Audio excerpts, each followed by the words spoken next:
For those of you who are unaware, overnight they announced that Fidel Castro, the former president of Cuba, had passed away. He was 90 years old.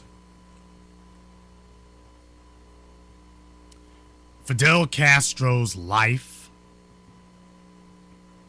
was a quintessential textbook example of how someone, even in a small place, as long as you were determined to resist and you had land upon which to resist, if you were actually determined to do so, you could play the geopolitical game and win.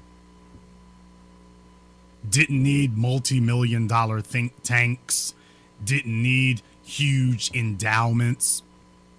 You just needed to have the will to fight and the knowledge of how to gain allies.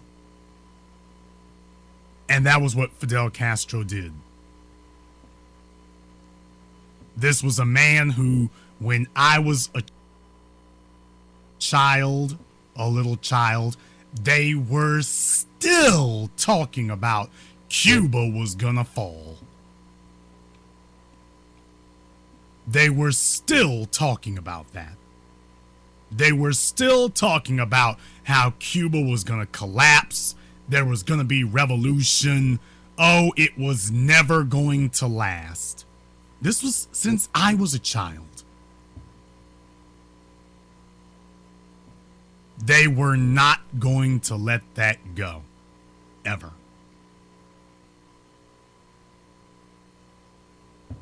You're not supposed to lose to individuals like that. Coming out of World War II, going into World War II, the British Empire had been the prime mover of global events. It was the financial center of the world, the financial wealth capital of the world, going into World War II. The British Empire stretching through the Middle East and India. They held all the cards. But the Blitzkrieg of Nazi Germany had changed all that.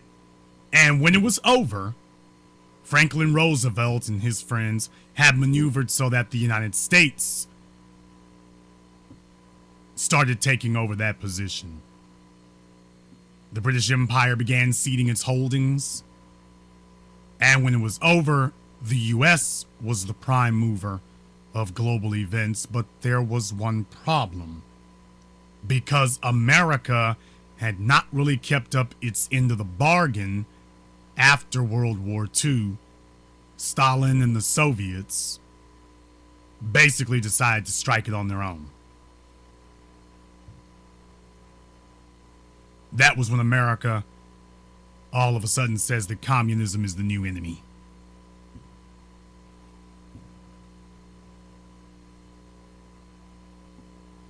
Now, that brings us to Cuba. And I'll let Professor Truth here in a moment basically appraise you all of what happened, but you need to know exactly what it is that led us to where we are today. Because you're going to hear a bunch of lies in more ways than one. Because Fidel Castro is going to be villainized by the American media. And in some quarters of black society, he will be lionized. Here at the Black Channel, we admonish you to do neither. He's neither a devil nor a god. Neither an unredeemable sinner nor an infallible saint. Don't fall victim to either one of those. The truth is somewhere in between. And that's why you're all here tonight. Now, Professor Truth, if you would, you can refresh everyone as far as the events going from Batista to Castro's overthrow of since most of these people are unaware of what happened and exactly how that came about. order to give you guys the full story, you need to have a little bit of history background. And the background doesn't begin in Cuba, it begins in the United States. Now, following the American Revolution, the U.S. was already determining how it was going to take over the entirety of the Americas. I mean, if Britain went down and France basically threw in the towel with the Louisiana Purchase, those were the two big dogs of Europe. The Portuguese were not going to be able to keep the U.S. from holding influence over Brazil. And the Spanish, it was obvious to everybody they were living on borrowed time. So when President James Monroe, the last of the original founders of the United States to become president, when he gave his address laying out the Monroe Doctrine, what he said was, and it was a speech aimed at Europe, he said, this is the American hemisphere now.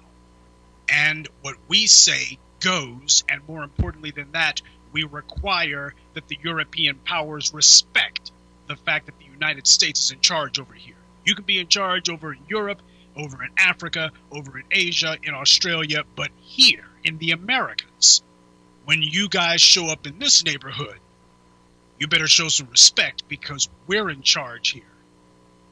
Now, after that, of course, you had Manifest Destiny, but everybody knew that sooner or later the U.S. was going to have to come to blows with Spain because Spain was the last of the old European powers that still had their stake in the Americas. Everybody else had withdrawn. So, of course,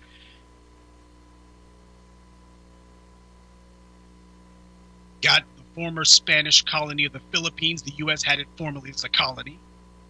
And more importantly, they got something that the U.S. had been eyeing ever since the American Revolution. A little puddle of spit and grit, in fact, not a little bit, a sizable portion of real estate only 90 miles off the coast of Florida. Cuba. Well, you can probably guess what happened next. From the end of the Spanish-American War all the way up until the end of World War II, the United States was able to exercise disproportionate influence over Cuba. Everyone from the U.S. government to the mafia. Do you think it was an accident that Jack Johnson's last fight, the one that he lost, took place in Cuba?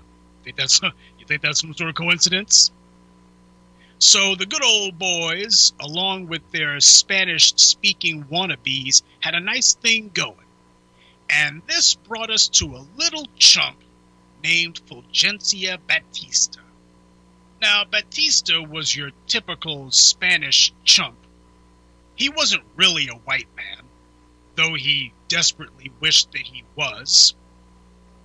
And he claimed to have been a democratic socialist, though you couldn't tell by looking at his actions. He eventually became the president of Cuba in 1940. That came to an end. He then decided that he would run a second time for the presidency in 1952. Now, when he ran in 52, he was in third place. Just before the elections took place, he decided, well, I'm sure the people would want me to rule anyway, so he got a few of his pals in the military together, and they staged a coup d'etat. Former President Batista was now dictator Batista. A coup d'etat fomented by Fulgencio Batista. Now, Batista remained in charge of Cuba until 1959, when a couple of little rabble-rousers, one of them named Che Guevara, and the other one, I forget his name, it was something Castro, overthrew Batista.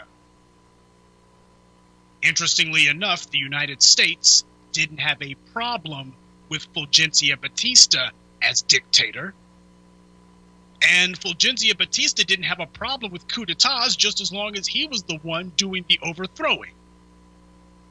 But as soon as Castro came to power, all of a sudden, oh, this is a problem. We can't have this. Well, Fulgencio Batista declared himself to be a democratic socialist.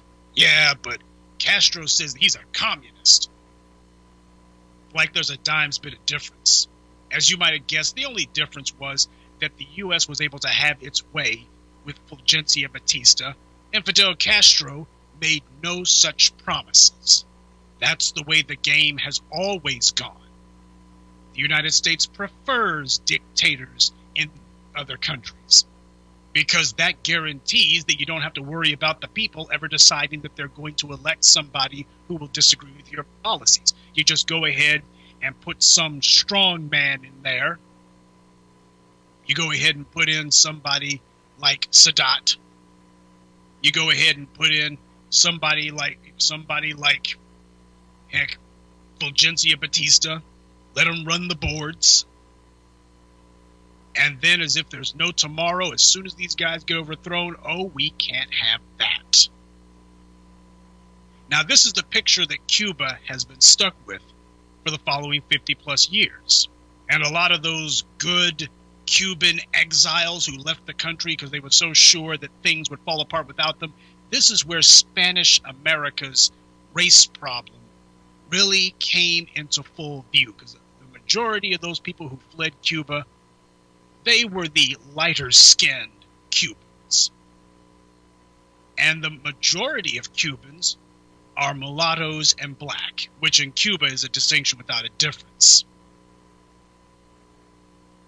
Now, these Cubans who came to the United States, as we all know, they've been griping and complaining about Fidel Castro ever since. They did not gripe and complain about Batista when he was the dictator, because they were, like the United States, they were having their own way. And once the gravy train derailed, now there was a problem with it. These people love to sit there and say that these Cuban exiles who wouldn't want anything to do with black people, look how they treat black people down in Florida. These are the same people who tell you that Cuba has a racism problem. Nobody said that Cuba was some panacea of racial harmony. It's a valid criticism to say that Cuba, even under Castro, has a deep-seated, long-standing, unforgivable race problem. But that was no different than Fulgencio Batista. And the truth of the matter is there were black people who were able to find safe haven in Cuba who could never have done it under Batista. And this like with like mentality got even worse as the years went on. There are a lot of things to be said against Castro, but the legend of how evil Fidel Castro allegedly, supposedly was, just got better and better every time the exiles and their white benefactors in the U.S. told the story. Fidel Castro went from merely being a communist to being a communist bloodthirsty tyrant to he eats babies for breakfast. Remember when Elian Gonzalez washed ashore and his family in Florida were sitting there saying you can't send him back to Cuba, Fidel Castro will have him tortured? The kid was like 9 years old. Really? Fidel Castro's going to sit there and say, you tried to escape my Cuba, I will rip out your toenails. This is the kind of stuff that they do.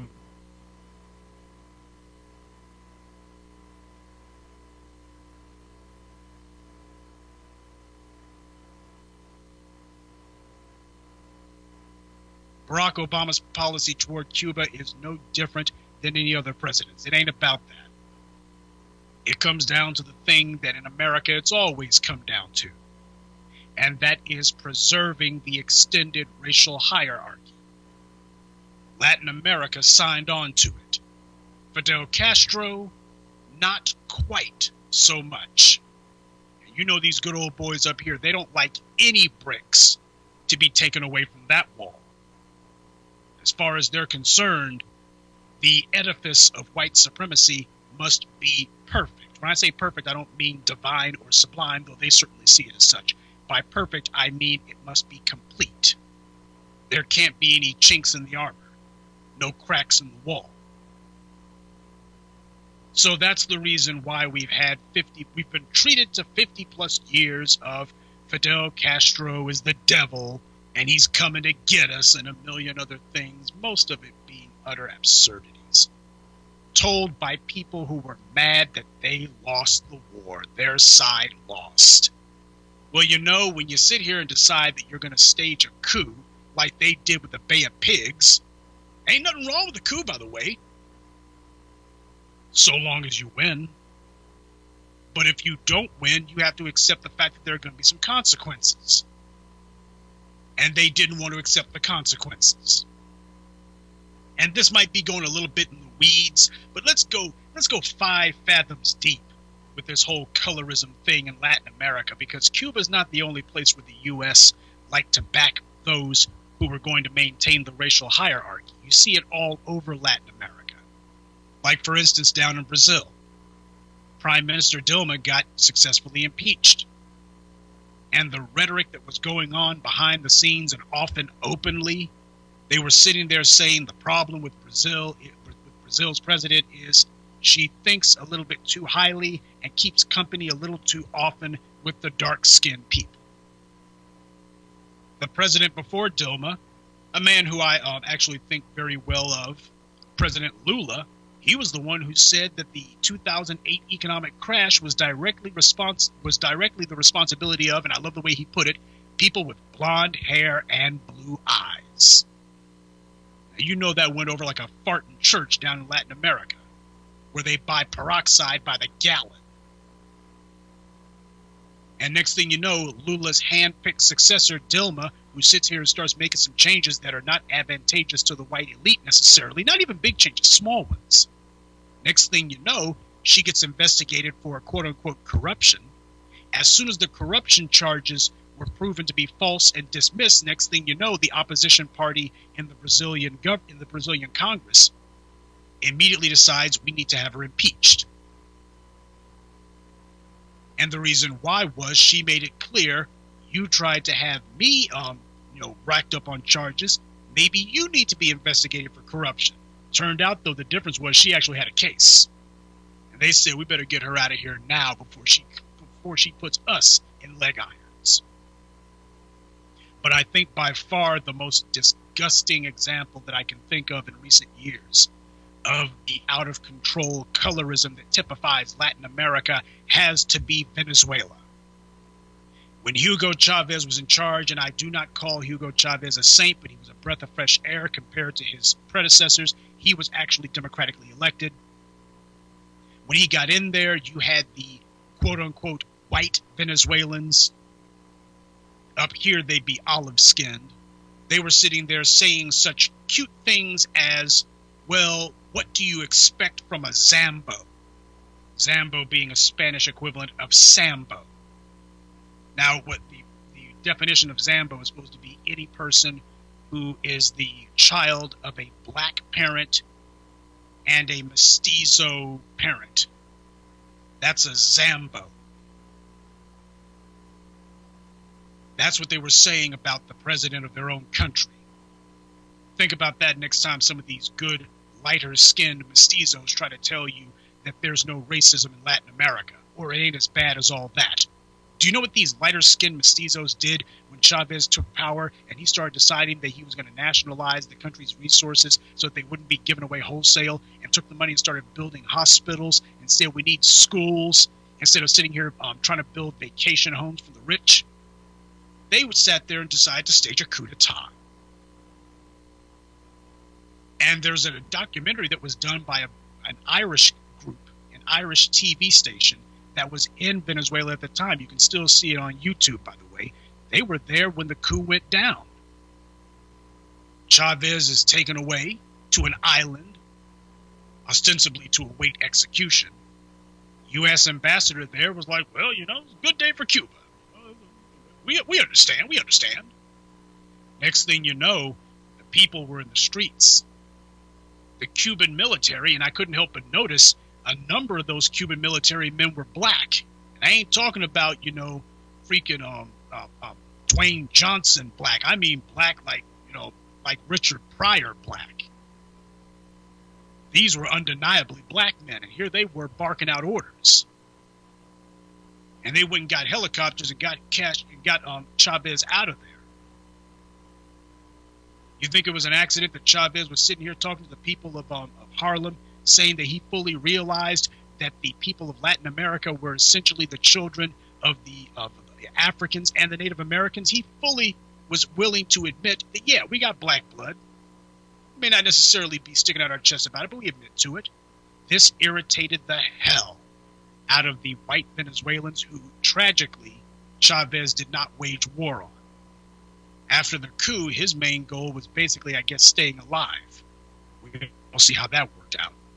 He won the war but lost the peace because his white neighbors hadn't stopped plotting against him. Now, when Castro died, a new man came to power, Nicolas Maduro. He's been in power ever since. The white Venezuelans, quote-unquote white, been up to their old tricks. Same way that they were staging street protests and sniping people and trying to cause civil unrest so that they could make the situation so unstable in Venezuela that Chavez could be forced out. They're doing the same thing, up to their old tricks again. Last year they staged another little deal where they put barricades in the streets. It was block war down there, 43 people dead, almost 1,000 wounded. Snipers just popping people off. Well, President Maduro of Venezuela, who, by the way, is another quote-unquote Zambo. You look at this guy, he looks like any light-skinned brother that you would see in Atlanta or anywhere else. And he's sitting here, he went after them, including the former mayor of Caracas, the capital of Venezuela. Locked the guy up and locked up some of his buddies too. You can imagine how well that went down with the white powers that be in the United States, condemning Venezuela as a police state. Meanwhile, the U.S. has more people behind bars than any other country on earth. And of course, Venezuela's former colonial masters, the Spanish. But you got to give credit to President Maduro of Venezuela. He, back in April, called the president of Spain a racist. Actually called him that. Called the guy a racist, flat out. Called him racist trash. And this was because Spain was trying to agitate for the release of these political malcontents who had tried to overthrow the government last year. That's the reason why. They're going to tell you that, oh, these are political prisoners. No, they're not. These were the quote-unquote white dead-enders who couldn't accept the fact that non-white people were in charge of Venezuela. They wanted their old power and position back. The coup against Chavez failed, but they were hoping this one would succeed. It didn't. And now they're butthurt about it. So when you see these former Cubanos down in Florida banging pots and pans and saying the dictator is dead, the dictator is dead, ask them which dictator you're talking about. You sure you're not talking about Batista? Because Cuba was not free under him either. And yet, for some reason, that didn't seem to bother them. So what does that tell you? It ain't about whether or not they can choose their own leaders. It ain't whether or not they agree with the guy's policies or not. All that matters is whether or not he is going to favor their white skin privilege. If he does, then it's all good. If he don't, we'll just heap lies on him. Hell, you tell the lie big enough, sooner or later somebody will be dumb enough to fall for it. So I'm not going to sit here and say that I salute Fidel Castro. He would hardly be considered black first. But you got to respect the fact that the man stood on principle and who he was standing up to. Because you got a lot of Negroes here in the United States whose position was far more secure than Fidel Castro. You couldn't pay these coons to even whisper one whiff of discontent with the status quo. Meanwhile, you got Fidel Castro, a new assassination plot every week, and he's sitting here steadily talking trash. You got to respect the man's nerve. You got to respect it. When you talk about assassination plots, we're talking about a man that the CIA attempted to assassinate over 600 times. think that over for just a few moments. I'm not misstating that. They tried to assassinate this man hundreds of times. Hundreds. Most of you only heard about the Bay of Pigs. What was the Bay of Pigs? It's important that you all remember and know what the Bay of Pigs was. President Eisenhower, it was his brainchild. They were going to take 1,400 former Cuban nationals, train them, arm them, give them American warplanes, and send them back to Cuba to overthrow the government. Eisenhower leaves office, Kennedy comes in, and it is John Fitzgerald Kennedy who signs off on continuing this plan. It is Kennedy responsible for the Bay of Pigs. There was a reason why Malcolm X called him the Fox. There's a reason why Malcolm had nothing good to say about Kennedy. Black people tend to have short memories, deliberately so. It helps us to evade and avoid reality.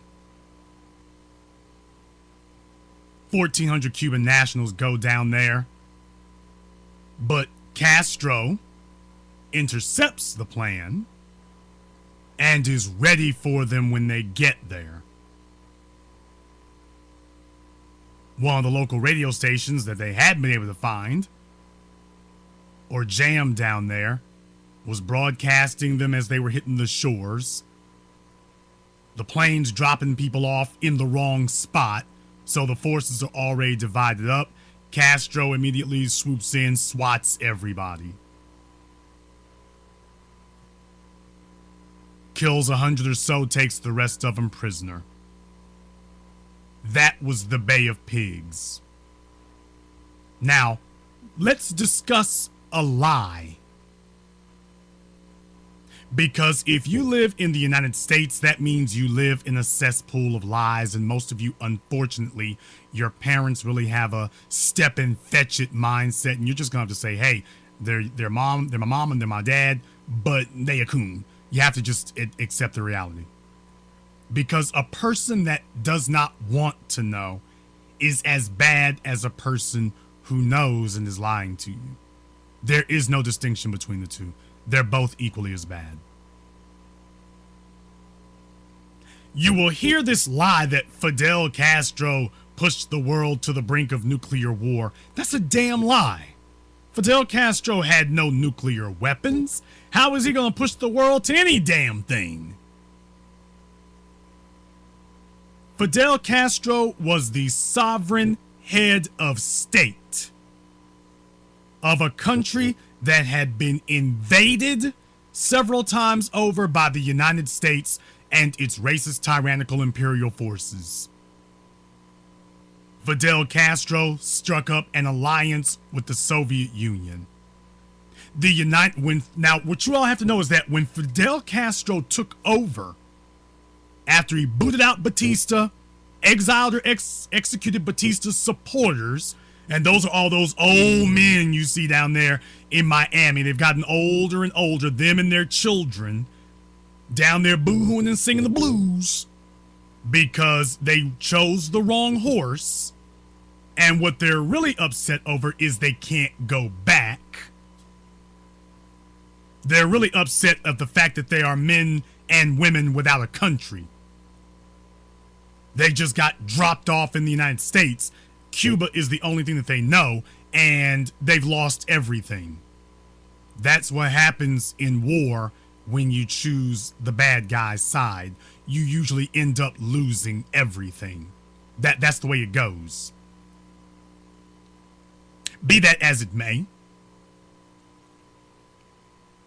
when Castro took over, he nationalized all of these industries that were being owned by these white supremacist corporations who had come into Cuba under Batista and had monopolies in all these industries where they were draining the wealth, sucking it out for themselves, paid off Batista and said, well, the rest of the population can eat walnuts. white society doesn't have a problem with non-white people suffering. Have you all ever noticed that? That doesn't bother them at all. Walking into a room with the plan and the plot in mind that these are non-white people and they will suffer or die for this dollar I'm gonna make, that doesn't bother them.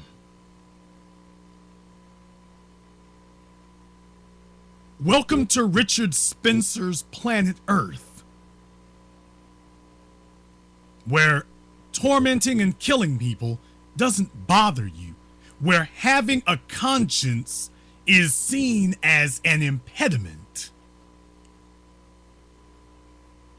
In any case, Fidel Castro came in and said, I'm not arguing a damn thing with you. The oil industries, the medical industries, the agricultural industry, they are hereby nationalized. We are seizing the assets and they are hereby nationalized for the people. Does that sound familiar? It should.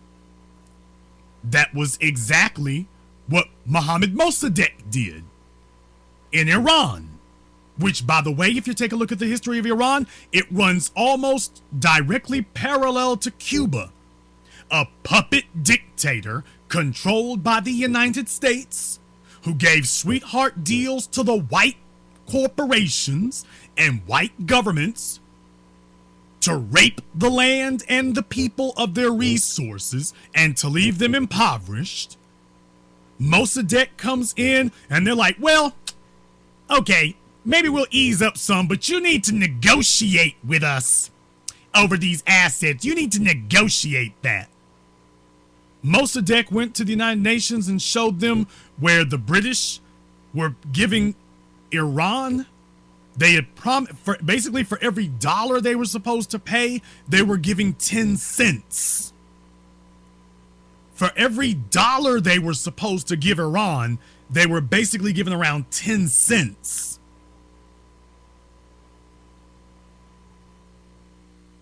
And Mossadegh said, and this is the basis upon which we are nationalizing these industries. They owe us a ton, and we will take it from their assets. We're not going to negotiate it.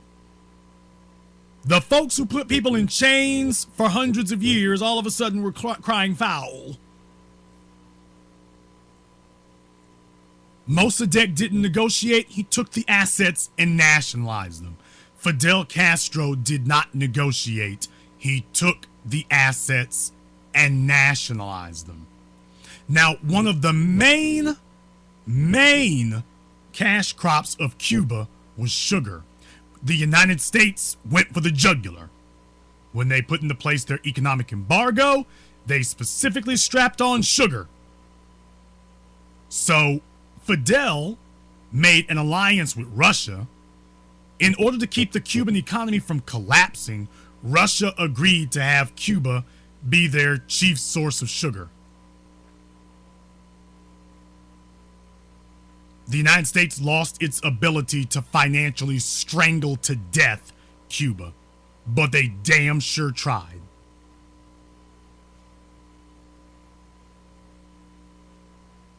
After the Bay of Pigs, this alliance with Russia came in handy because Fidel Castro understood that they're not going to stop. They're trying to assassinate me. They're trying to plot coups. Now they are outright sending in invasion forces. How long will it be before the next time we look up is going to look like the invasion of Normandy? I'm going to just wake up one morning and there's going to be 10,000 airplanes flying over Cuba, carpet bombing everything. How long is it going to be before that happens? Because they already just tried to invade us. Now, if somebody did that to the United States and sent 1,500 soldiers over here to invade the U.S., they would declare war. But when America does it, well, we have a right to declare war. We have a right to invade you preemptive. That's what we do, because we're white. And we say so. So, there it is. Fidel Castro went to Russia and said, I want some nukes installed as a permanent reminder to America, you're not coming back across that water at me no more. He wanted to let them know, you've come up for my neck for the last time. You're not coming across that water at me anymore. Russia understood the necessity of blocking gateways.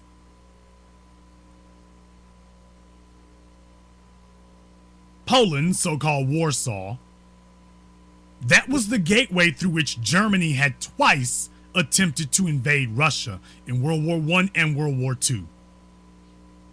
And that was the reason why after World War II, when Russia made it to Germany, they wanted to lock down control of Poland.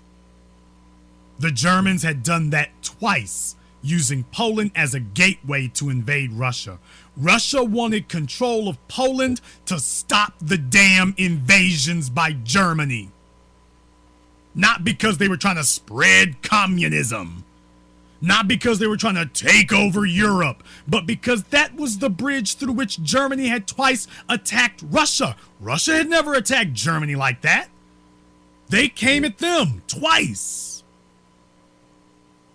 And they wanted to close the damn gate so that there wouldn't be a third one.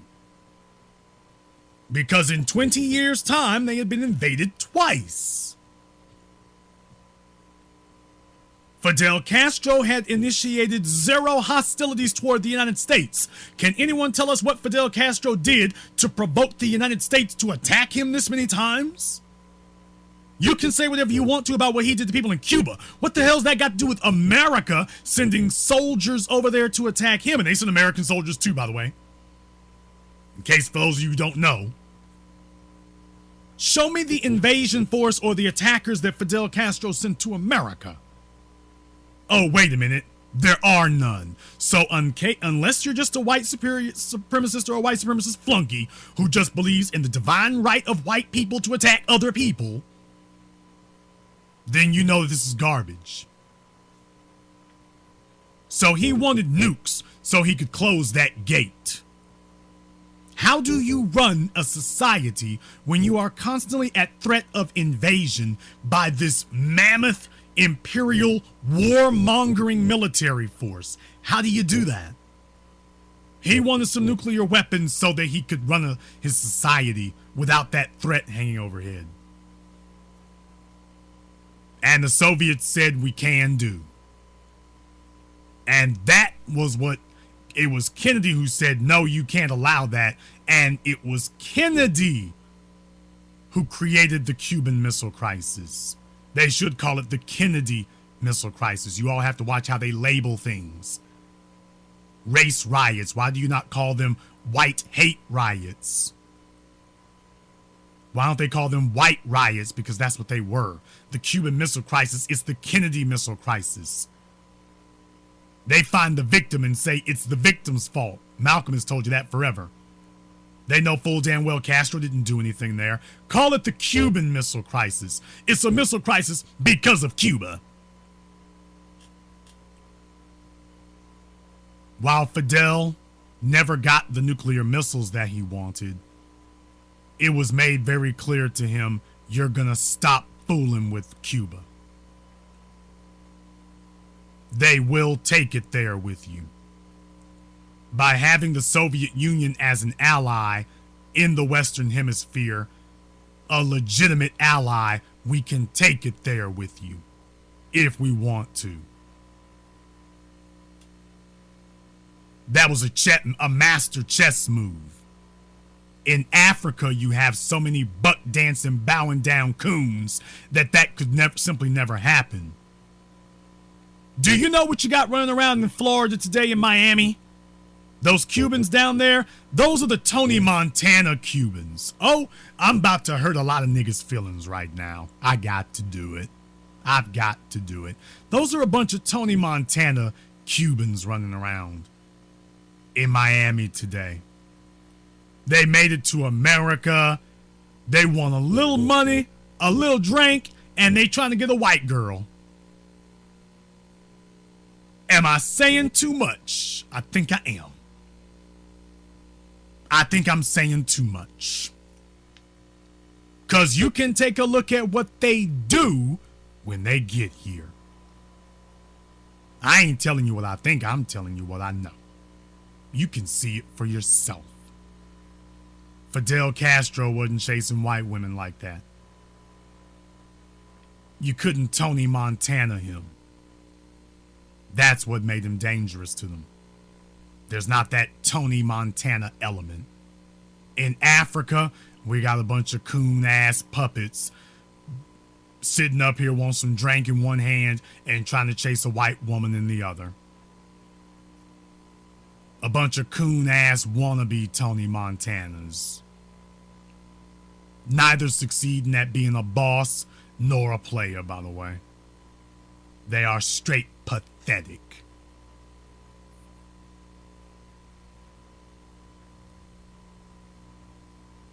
So they're going to try to rewrite everything that happened and tell you, oh, it was everyone's fault except ours. We never did anything. Never at all. Why, we were just sitting over here playing badminton. And why, Fidel Castro was throwing bombs every day. The United States is the only place on earth that says it has a divine right to kill your government's leaders. And Barack Obama is one of the chief principal architects in that. You have elected a Manchurian candidate. Barack Obama is a Manchurian candidate. He is a white man smuggled in through a black man's frame to promote the agenda of the white man that is behind his eyeballs. He is a black white supremacist, and that is why he said that Assata Shakur was one of the world's most wanted terrorists. That was Obama. No pardon for Marcus Garvey. We're after Assata Shakur, and you're still going to have black folks sitting up here cheering for him.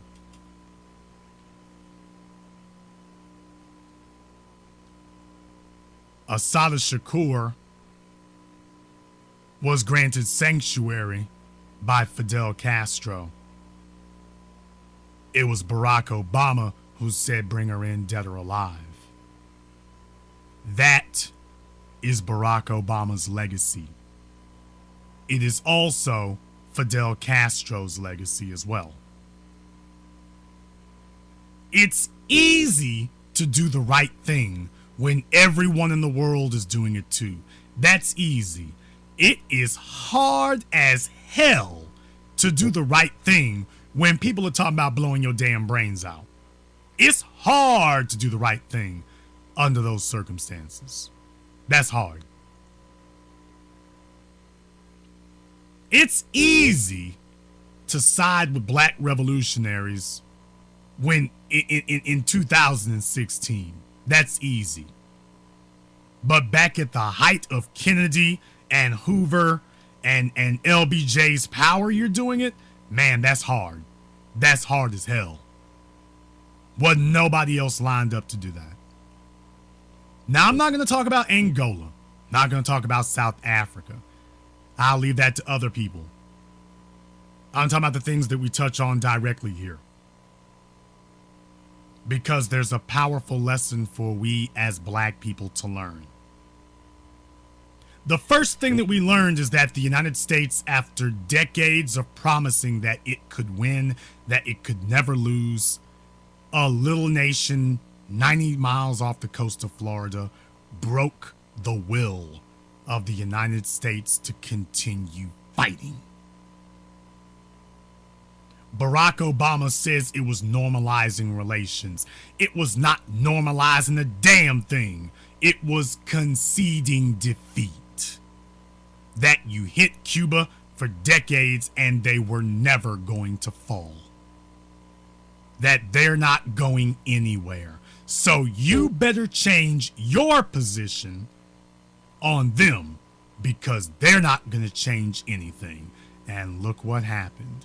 the United States finally had to concede to a world of a Cuba controlled by communists. That was what Barack Obama went down there and shook hands with Raul over, to concede. We give up. I've told you all the story of the little bulldog. I'll say it one more time because it is so apropos. Once upon a time, there was a little bulldog, and he was out in his neighborhood, and he went walking down the alley. And when he went down the alley, there were these two Doberman. Depending on which version of the story that you have, it doesn't really matter.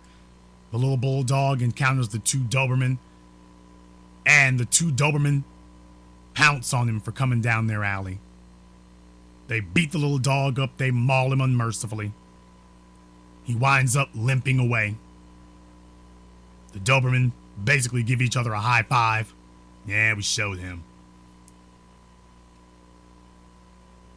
Couple days later, the little bulldog is back coming down the alley again. The two Dobermans see him. Man, when you look at this, guess he's not respecting our turf. They come running out again, and they jump on the little bulldog. The little bulldog fights as much as he can, but alas, he just can't win. Beaten and defeated, he limps off again. The two Doberman, yeah, we the man. Off the little bulldog limps.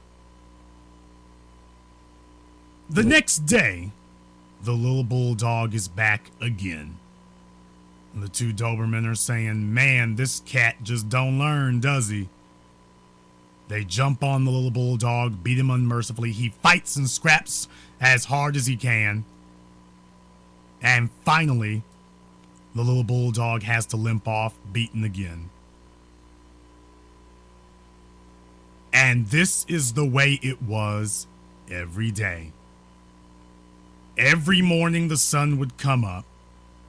Every morning the little bulldog would come back to the alley.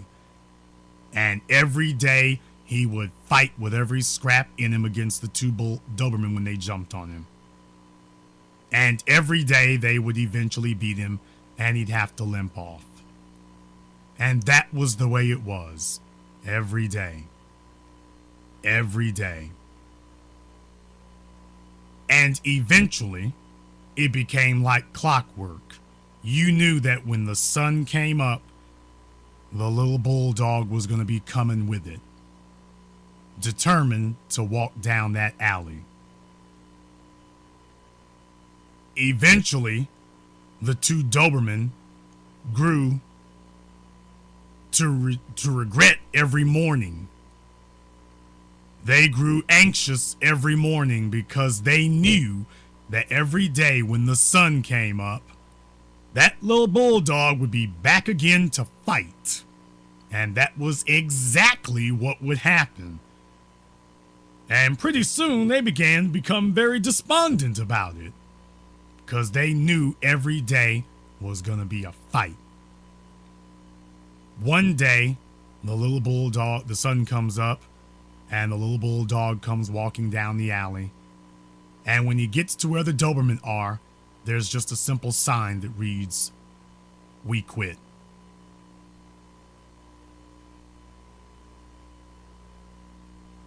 That's the story of Fidel Castro.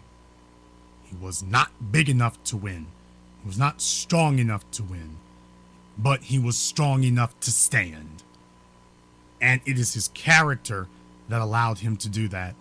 Do you all know that of the assassination attempts against Fidel Castro, they tried to get his wives to do it?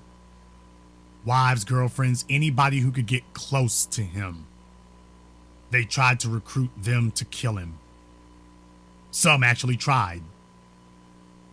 That was how determined to murder Fidel Castro the United States government was. He didn't survive because everything was roses.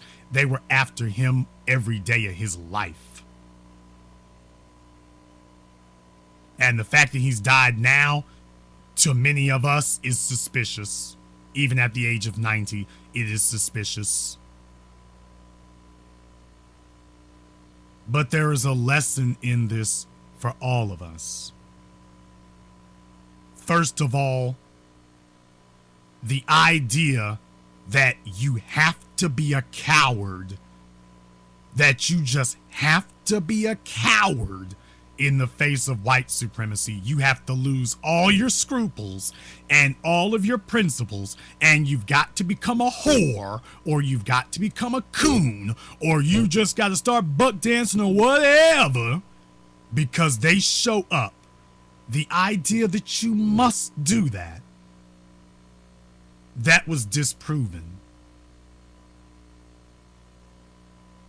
Another thing that we've learned is it's a damn shame that somebody like Malcolm X or Stokely Carmichael or Assata Shakur had more support in Cuba than they did in America. Oh, I'm laying some negative vibes on you. I dare say to you that they had more support in Cuba than in the United States. You got sanctuary cities for damn me illegals, non-citizens in America, and black folk could not create a sanctuary city for Assata Shakur in Harlem? Are you freaking kidding me? But there's a reason for that. The reason you couldn't have a sanctuary city run by black folk is there would be so many coons, whores, bed wenches, backsliding mammies, coon niggas who would sit up here for $50, sell out everybody. Wouldn't even take a lot of money.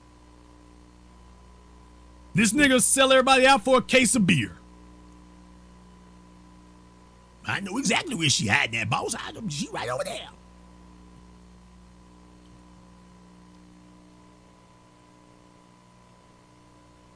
What you've also learned is that you can, or at least you can attempt, to kill the revolutionary, but you cannot kill the revolution.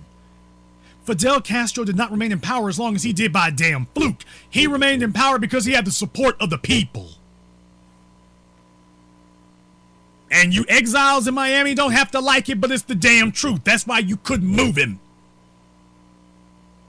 And truth be told, you ain't nothing to brag about either, because Marco Rubio lost to a white man in Florida. You know why? Because Marco Rubio could not depend on the support of fellow Cubans when the choice was between him as a white Cuban and Trump as a white man.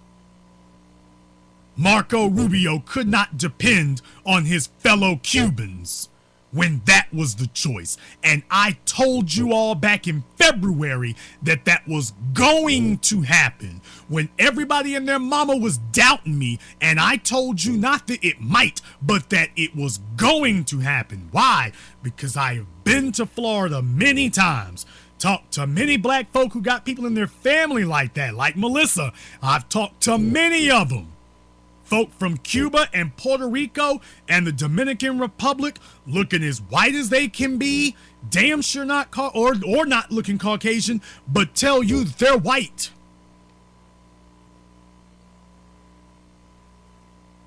I've talked to many. I've seen many.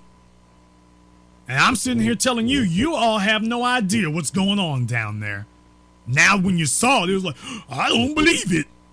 It didn't stop dumb niggas from still trying to prognosticate, but because black folk never get tired of just looking stupid. Long as there's an audience listening, they'll just keep running their mouths. Doesn't matter how many times they were wrong. Got a record of 0-90, but he'll keep talking. Anyway, Marco Rubio found out the hard way that his people are so whitewashed that they would rather have, that's what they really want. They don't want a Cuban in charge. They want a white man in charge because that is what they aspire to. And as long as Trump was talking crap about Fidel, the Cubans in Miami were like, build that wall. They don't give a damn about a wall around Mexicans. They like, as long as he's talking about beating up on Castro, build that wall. We cool. I'm already here. Rubio was like, hey, I can be president, man, damn you. We aspire to have a white man represent us. My numbers dropped off a little bit when I said that there. We got some niggas, they know in their families, they've been hearing that too. Y'all got some Sammy Sozas in your family, and that kind of offends you when I said that. You got some Sammy Sozas in your family talking about they white. And some of you were upset about that. You didn't like that. Got some David Ortizes in your family, you're upset about that. I said you got some dark-skinned black folk in your family talking about they white. Some of you got in your feelings when I said that. You got upset when I said it. So that's my mama you talking about? Your mamas are screwed up in the head hoe. I don't like Jason Blade. He's too harsh. Jason's too harsh. He's making me feel some kind of way about my mama. He's too harsh.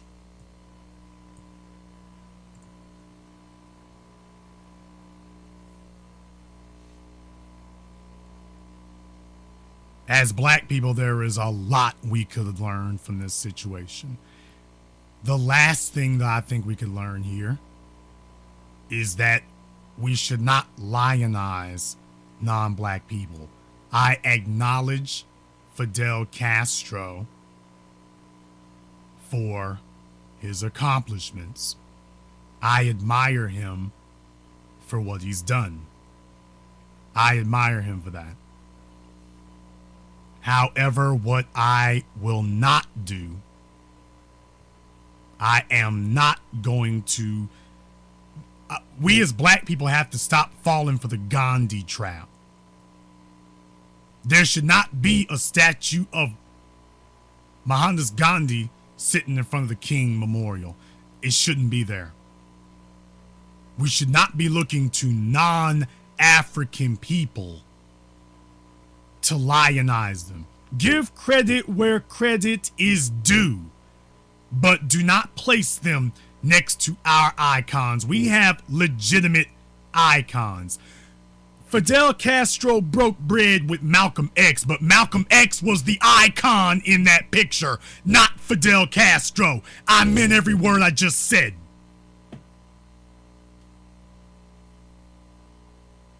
Let me be clear about that.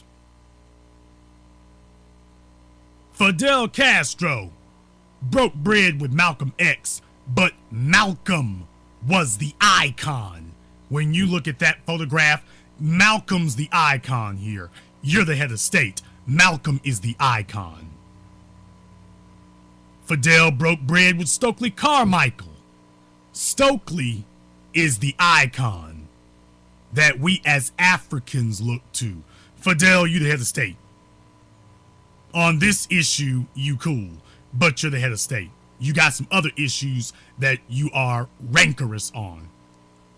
But this is the head of state. These are the icons. Fidel provided safe sanctuary to Assata Shakur. We cannot overstate the merit of that. You cannot overstate it. Assata's the icon.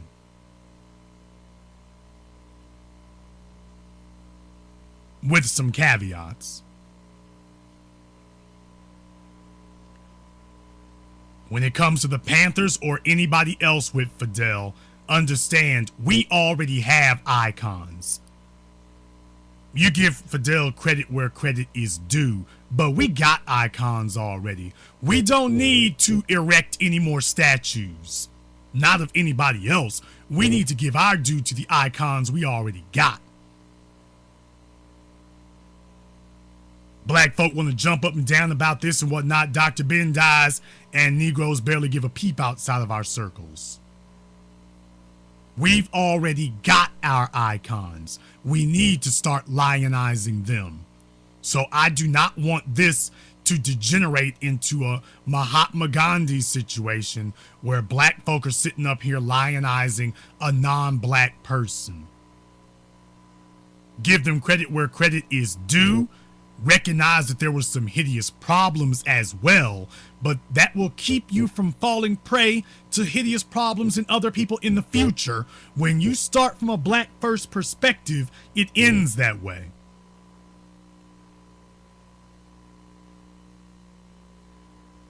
Professor Truth, some folk may think it's too soon, I guess, I don't know. Some of them may think it's disrespectful or whatnot, but we as black people too often, because this is something that's going to come up here, and I want us to go on the record first and foremost that we give respect to Fidel Castro for his accomplishments, but we're not going to be building any statues. We're not going to be placing him side by side with any of our icons, because that is not his place. Exactly, because at the end of the day, even if Castro gave safe harbor and passage to black revolutionaries, at the end of the day, he did it for his own reasons. Now, we can respect those reasons, but black folks have a real bad habit of, if somebody ain't calling you nigger, oh, they just love black folks. So all we're saying is, look, because we know a lot of y'all, you don't buy the hype. You know that the white media is going to sit there and demonize Castro for their own reasons. What we're telling you is, don't go too far in the opposite direction. Yes, we can be skeptical of what the white media says because they lie. They're propaganda 101. But y'all black folks, let's make sure that we see Fidel Castro the way that he really was. He was not a baby eating whatever. The white folks were mad at him because he stood up to them and did so successfully.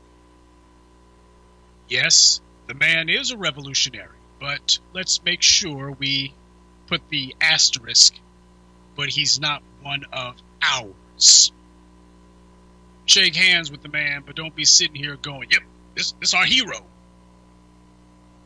Speaking of heroes, I was speaking about President Maduro of Venezuela, and he was talking about the racism in the United States was worse than it was in Venezuela. And one of the things that he said, and I kind of couldn't believe that he said it, he was sitting there saying that he respected Barack Obama, but the thing was, he was like, I suspect that he's largely unable to do anything because of the powers that be. Poor guy. It must be because he's down there in Venezuela. He don't get it. Barack Obama's not doing anything because he is the powers that be. But that's kind of a tangent. That's just something I wanted to throw in there. Now, Fidel Castro is now resigned to memory. His place in history, good, bad, or otherwise, is secure. But what lessons can we take away from Fidel Castro's, personal Cold War with the United States? What can we learn from a man whose life went from sunrise to sunset, being a thorn in the side of the U.S.? The lesson that black people need to take away from it is that when you are not able to surrender to the enemy, because you dare not do that, and at the same time you are not able to overcome the enemy, then your only strategy becomes to outlast your enemy. That's a hard thing for black folks to do. Black people have a 10-minute attention span. If the fight takes more than 10 minutes, we're already sitting here going, can't we settle this thing, negotiate? We got to get over that. A fight is not about means, and it's not even about duration.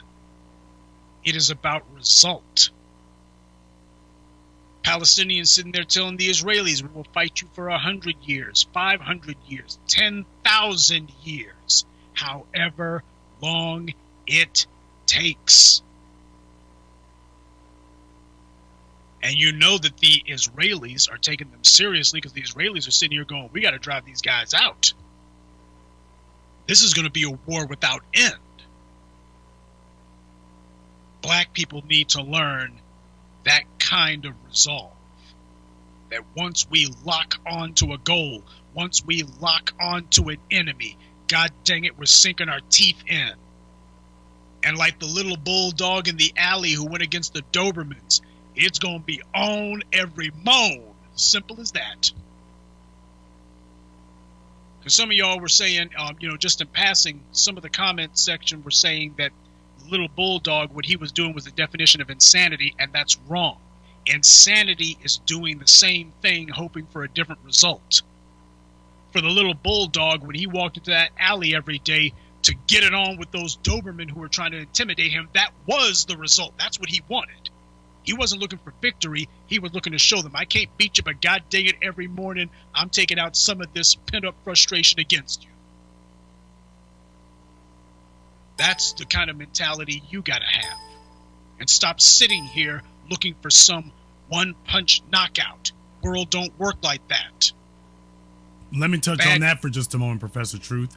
The thing that he was trying to show them was that they wouldn't break him. That's not insanity, is hoping that the entire world around you changes by doing the same thing. He was going down the alley. He met some individuals who attempted to break him. He kept going down the alley to demonstrate to them he has a right to be there, and you're not going to break me. You're not going to change me. I'm not here to change the world. I'm here to show you that you won't change me. So very glad to see that the whole very simple point of that whole thing just straight sailed over some people's heads. So black people have to get it through. The lesson that you take away from Fidel Castro is that perseverance is what decides who wins the fight. I mean, the Haitian Revolution was not quick and easy, and it wasn't low cost either. The cost of victory was high. It took a long time. But in the end, at least for a while, the French were driven out. And the other part that you learn from Castro's revolution is once you drive the occupiers and the invaders out, damn it, you don't invite them back in. Castro did not sit there and try to figure out new and inventive ways that he was going to sit there and hand over his government to the Americans. Now, given everything that he's doing, that he's done in his last days, him and his brother, we might want to put an asterisk on that. Who knows? Maybe the problem was the U.S. didn't put enough zeros on the paycheck. You never know. But at least in the near term, for the span of his life, he was not trying to figure out, how do I cozy up to Washington? How do I sit here and, moderate the message so I can make things a little more digestible for the good white folks in D.C.? Well, let's talk about that for a moment, Professor Truth. What's happening in Cuba today with the, quote, normalization of relations is the United States conceding defeat. So like Master P in the record business and Jay-Z and Michael Jackson, whatever contract that Cuba signs with the U.S. or whatever agreement they sign, Cuba will be signing it from a position of strength. Not intimidation, not weakness, not surrender, not please, Mr. White folks, get this embargo off of us. It doesn't matter. The embargo didn't work. It's not going to be a factor. So they will be able to negotiate from a position of strength. You can't hold anything over their heads. You can't threaten them. They are coming to the table and they will tell you the terms upon which they will agree to whatever happens. They will sit down and name to you the terms you will get. Yes, there can be American investment, but no, there cannot be American control or imperialism. Yes, you can have some American-owned resorts, but we will not have an American-owned island. This is Cuba. Not a suburb of New York or Georgia or DC. Like in Iran. Yeah, there can be American investment. Mossadegh was not against American investment. He was not against British investment. He was against British imperialism, where of every $100 that comes out the damn earth, you're giving us $1 and saying, here, go buy some bubble gum. Same thing in Iraq. Same thing in Vietnam. Same thing in Russia. Russia is one of the premier economic powerhouses in the world today, despite America trying to break them. The collapse of communism, you thought that was the end of them? No, it wasn't. Same thing in Germany. that they are open to free trade, but they are not open to free control. And that is a concept that America doesn't like, because they want to have the ability to decide we get everything at the damn table, and here you all get to go fight over some pennies. You know, like we got them niggas doing up there in America. We want y'all to do that. And what happened in Cuba is they looked at what black folk do in America and said, nah, we'll pass. What happened in Venezuela is they look at what black folk do in America and said, nah, we're good. They look at what white folk have done to black people in America to get them to fight over pennies, and they say, no, I'm not fighting over no damn pennies. You took $1 out of my pocket, you're going to put it back. So now at least they understand that they will, whatever happens next, they'll be negotiating from a position of strength. This is a difficult subject for black people to discuss, brother, because we aren't used to discussing anything from a position of strength. We're always approaching things from a position of, man, I hope these white folks make me a good deal and give me something good. Yes, when it comes time to go to the negotiating table, black people are already walking in the door, basically saying, so where do I sign? And that ain't the business. So yeah, no matter what I may think of Fidel Castro's policies and even some of his open hypocrisy, at the end of the day, you got to respect the fact that the man stood. He did. Guy sat there and said, this is the way that it's going to be, and I don't want to hear anything else other than that. And for 50 plus years, he had to stand on that. I don't know what it is that you, those of you listening right now, I don't know what cause or what mission or what goal you've decided to dedicate your lives to, but my question is, are you willing to stand on it for 5 years straight? In the face of withering opposition, with the whole world telling you you're on your own, it's going to be you out there, no backup, no support, it's just going to be you. That's the scenario that Castro was facing after the Cuban Missile Crisis. I mean, come on. You serious? You think that the Soviets were really going to go to war over Cuba? You must be kidding. After America pulled the Poseidon missiles out of Turkey, that was it. The Soviets were on full watch. They were watching to see if the Americans would ever bring them back. So that was a play that only gets done one time. So Castro was on his own. At that point, it was a matter of will, because that's what the Americans wanted to ultimately prove. What they wanted to do is to save face and show, you know what, we don't need the U.S. military to put this guy down. All we got to do is put the stranglehold on him, and he'll come to the table and beg us for mercy. He'll do it if we just put enough pain on him. He'll do it. Except he didn't. And the U.S. spent 50 years going, come on, just say that it hurts. Just say that it hurts. You know, just say a little bit. Nope, ain't saying nothing to you. And finally they're like, what's it gonna take to break this guy? Obviously, more than what you've got. Brother, do you know that most black people have never had a situation where they could look at their father being faced by white people threatening him or whatever, and he could tell them no? Most black people have never had that. Most black people in America, most of you all listening right now, you've never seen white people offer your mother something and she be able to say no.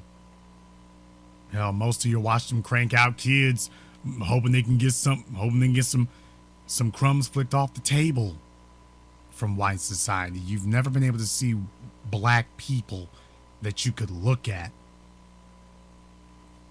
go eyeball to eyeball with white society and be able to stand up to them. Be able to tell them no. Be able to say, no, you can't buy me off.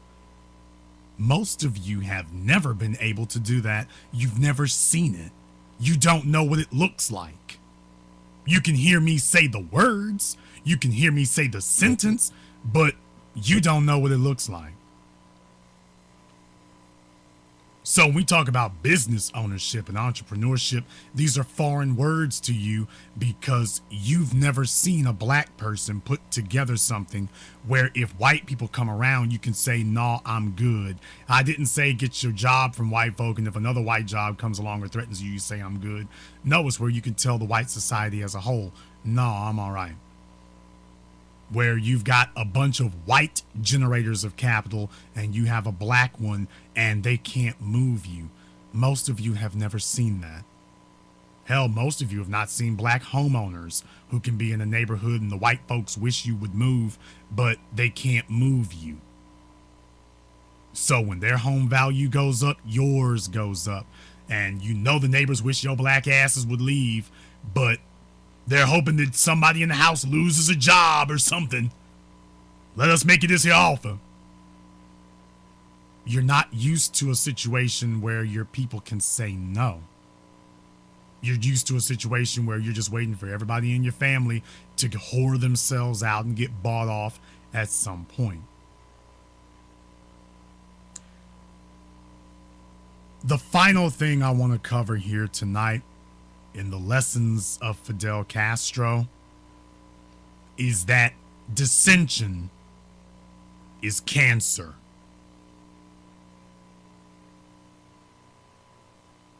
Let me say that for you again. Dissent is cancer. Donald Trump is the president-elect of the United States today. Don't give a damn if you like it or if you don't. Truth of the matter is, he is the president-elect against all odds. Unlike Barack Obama, who had it handed to him, Donald Trump did it against all odds. Question: how? Because when you showed up at his camp, everyone knew what they were there for. Everyone was of one accord and one mind. Why? Because their leader made it very clear that dissent would not be tolerated. That you don't come to a Trump rally or a Trump event to debate. You come because you want to see the leader. You don't come there so you can let him know what you wish he would do differently. You don't get to come there and say, "Okay, boss, here's the deal." No, when you show up, he says to you, "This is the deal." You don't get to show up and say, "Let's make a deal." He tells you, "Here is the deal. This is the deal." And then you fall in line.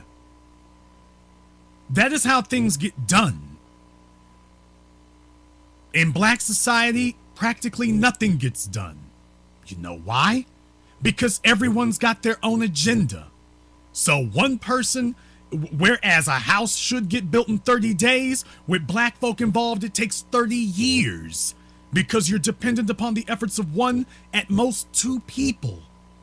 Because we can't get everybody to cooperate as a unit for an extended period of time. Because somebody is going to jump up and say, "I don't give a damn about whether we succeed or not. I don't like niggas because my mama didn't like them, and I got daddy issues, and I need some weed, and the new Jordans are coming out. And why are you all so serious with that pro-black stuff?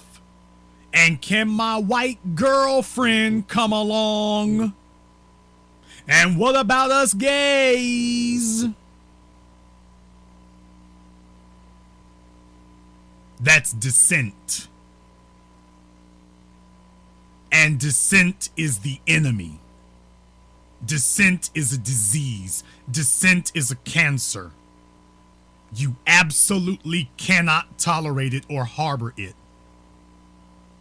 And that is the reason why everyone who helped Batista, was connected to Batista, was sympathetic to Batista, or was suspected of being sympathetic to him, Fidel got rid of them with the quickness, by any means necessary, because dissent eventually metastasizes into a cancer.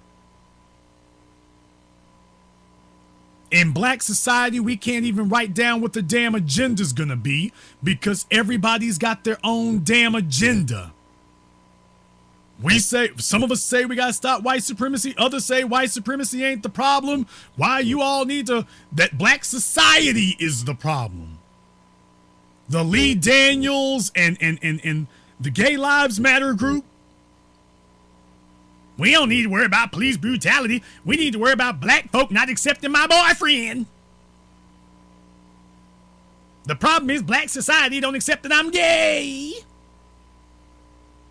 Police are out here killing us, and we've got Negroes who want to stop the entire discussion so we can discuss their sexual deviant habits. They don't want to stop the police from killing us first and then say, okay, we'll discuss your sex habits later. It is, no, I don't care if the police shooting at us right now. We need to discuss this, my habits now. And if I get the answer I want, then maybe I'll get to stopping the police. And then, of course, once they get what they want, guess what? What happens then? Then they just coon out completely. Well, the police ain't so bad, and if y'all just don't make no trouble, they ain't gonna shoot at you there. My white boyfriend told me that. Dissent is the enemy. You have to fall lockstep in line with the agenda. You don't have the luxury, and let me just say this plain and simply. Let me grip this microphone. You don't have the right to dissent. You don't have the right.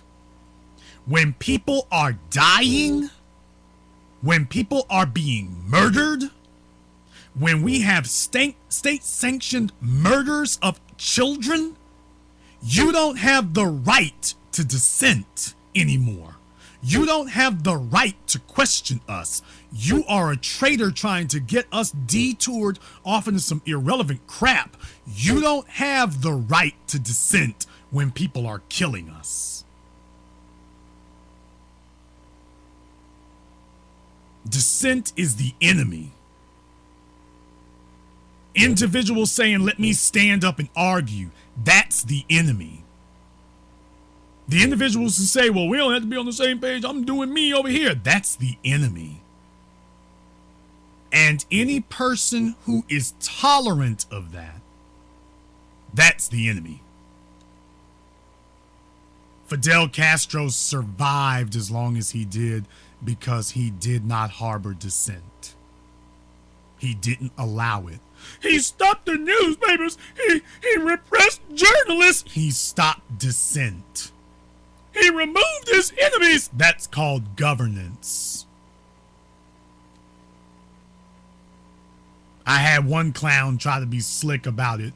What if the American government was targeting people it didn't like? I said, dumbass, they already do.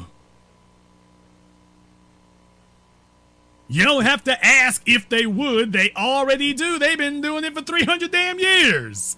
He didn't say another word after that, by the way. He thought he was slick. He thought he was smart. Didn't say anything else after that.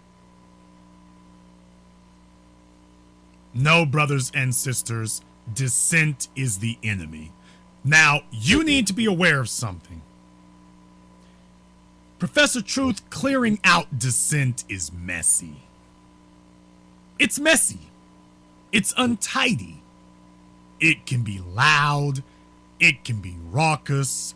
You might hear some squeals and howls, as a matter of fact. Taking out dissent is messy. Nobody likes seeing the sausage being made.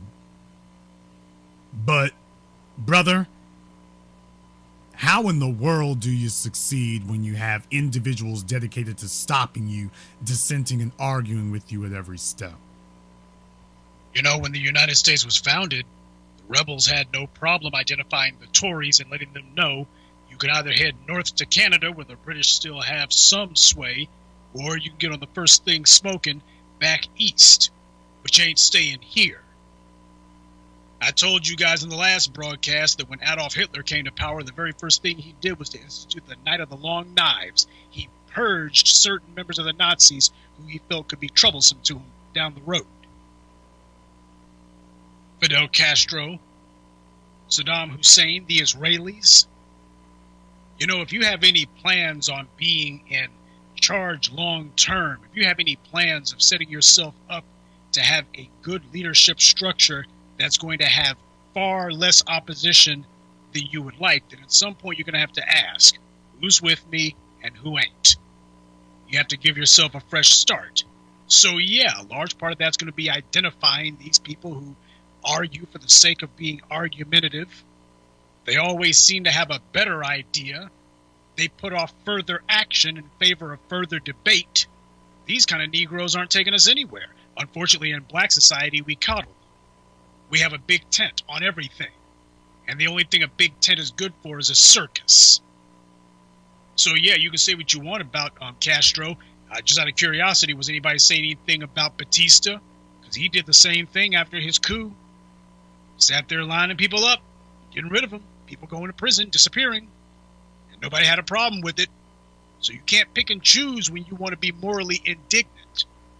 Clearing the ranks and giving yourself a fresh start, a clean slate, that is a basic part of any strong leadership structure. Hell, you had that clown Richard Spencer. He was giving an interview. I'm not going to say where because I ain't giving publicity to these morons. But he was talking about Donald Trump, and it was very interesting what he said. He said that at some point, the alt-right would not come into its own until they disagreed with Donald Trump. He just got through saying, hail Trump, hail victory, hail the Nazis, hail Hitler. And next thing you know, he's sitting here going, we won't come into our own until we disagree with Trump. What does that tell you? What that tells you is these white supremacists ain't looking for diet white supremacy. They're not looking for cut rate white supremacy.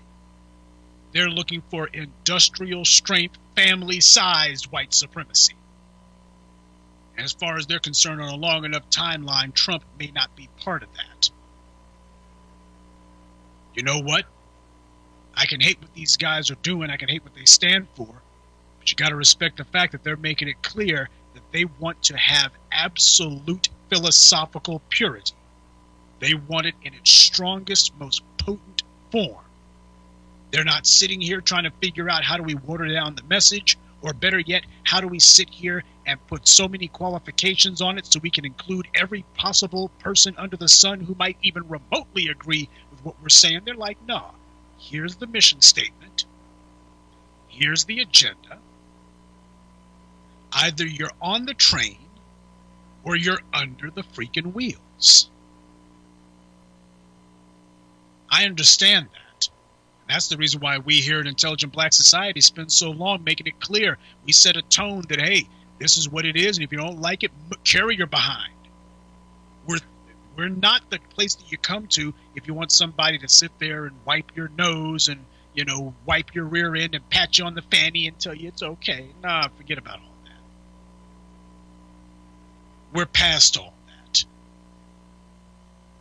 So we go ahead and make note with interest that Fidel Castro has now, shuffled off this mortal coil. We take note of the lessons that there are to be learned from the way that the man lived his life, and the fact that he truly ended it on a high note.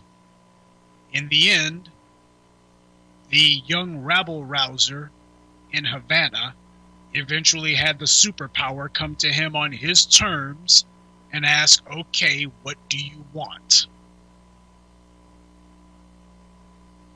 Richard Nixon talked about withdrawing from Vietnam, peace with honor. What it really meant was retreat and save face. Castro didn't have to do either. And there's a lesson in that for black people if we would just learn it and then practice it. Black first. There's so many lessons that we could learn here. from somebody's life. I want us to learn all of the black lessons that we are supposed to learn, because we as a people have become experts at pontificating and talking. The Black Channel is a place that demands that you get up and do something. You don't have to overthrow Batista in Cuba. You need to overthrow that little coon in your head. You need to overthrow that little white supremacist on your shoulder. The one that tells you that poverty is acceptable, that you've got kids but you don't have a life insurance policy and that's acceptable. The one that says not doing anything substantive with your life is acceptable. The one that says being ignorant is okay. You need to overthrow them. That is a revolution you can have right where you are.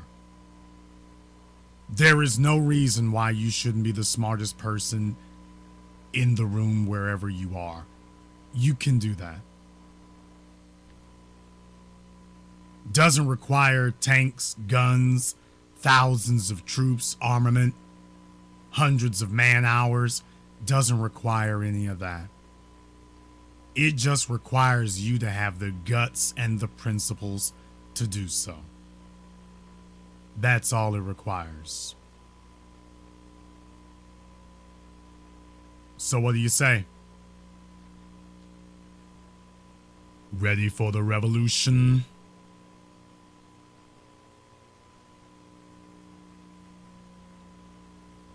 And this concludes tonight's broadcast of the BlackChannel.net radio program. I am your host, your brother, your humble servant, the Black Authority, sitting in with Professor Black Truth. And until next time, my brothers and my sisters from around the world, remember, black is the future, and the future is revolution.